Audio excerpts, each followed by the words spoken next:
going everyone? Welcome back. So today is the day this girl finally goes on the dyno. So I'm not sure I'll get any power pulls today, but it'll be running, well, set up and running, and then maybe it'll do the ethanol tuning tomorrow. Maybe it'll all get done today. Kind of actually got my fingers crossed that it doesn't get all done today because I've got to go to work. I wouldn't mind filming some of it for obvious reasons. But yeah, time to load this up and head on down to SAS.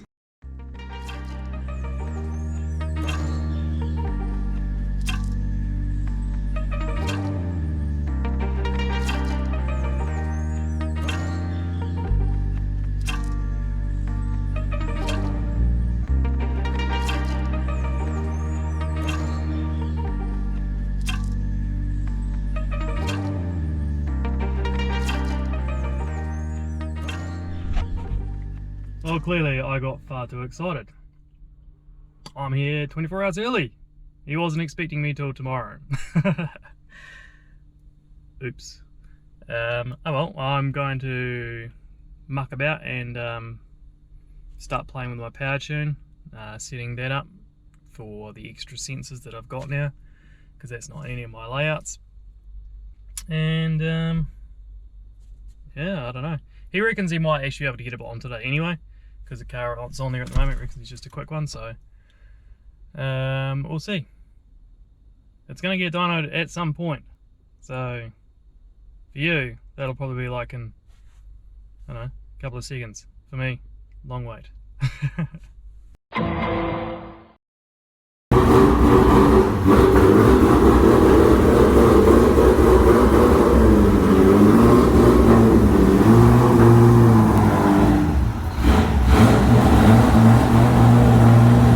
Was actually the first start, completely unplanned. I walked in on that. That's pretty cool. So yeah, just had to replace a couple of things already. So the coolant temp sensor on the swivel pot was leaking, so just tidied that up. Hopefully that's all good. And the fans weren't coming on, but that was just because the relay was unplugged. So hopefully it's all good to do its run in now. Which is going to be relatively boring. It's going to be just sitting here making noise for about 40 minutes, so I'll probably leave them to it and come back later on for the fun stuff.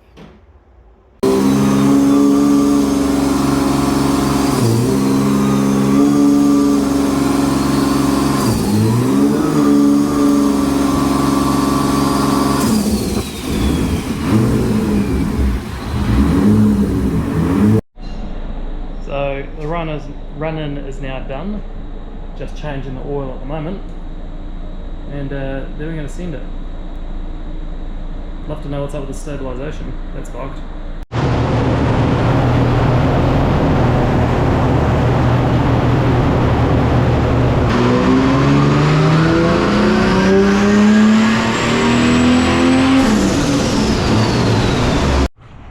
Right, well, more issues.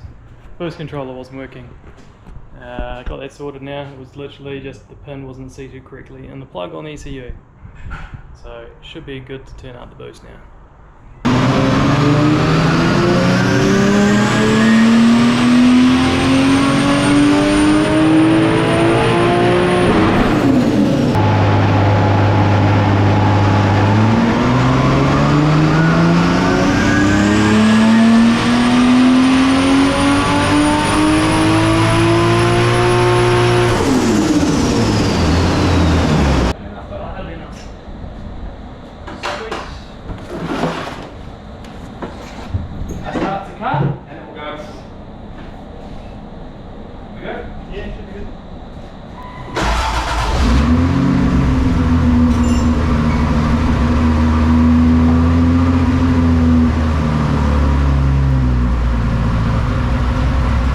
So final pump gas numbers, just shy like 496 horsepower on like 14 pounds of boost, and 596-ish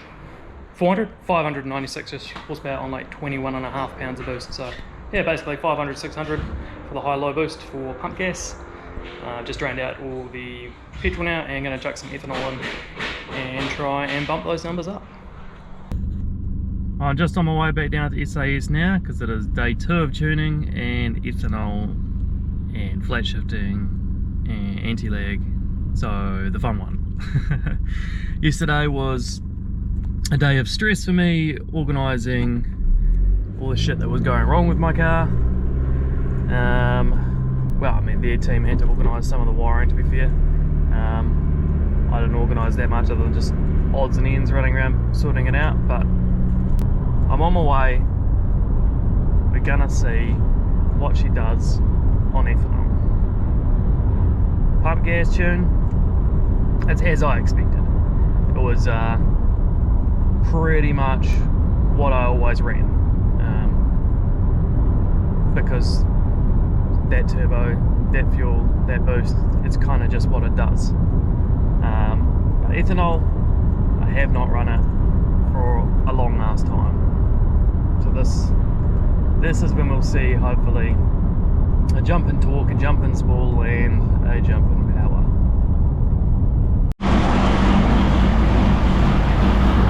So just letting it warm up now, which will take a little bit because it takes a while to heat up all the oil. And then we'll get into it.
Not quite the 700 horsepower I was looking for.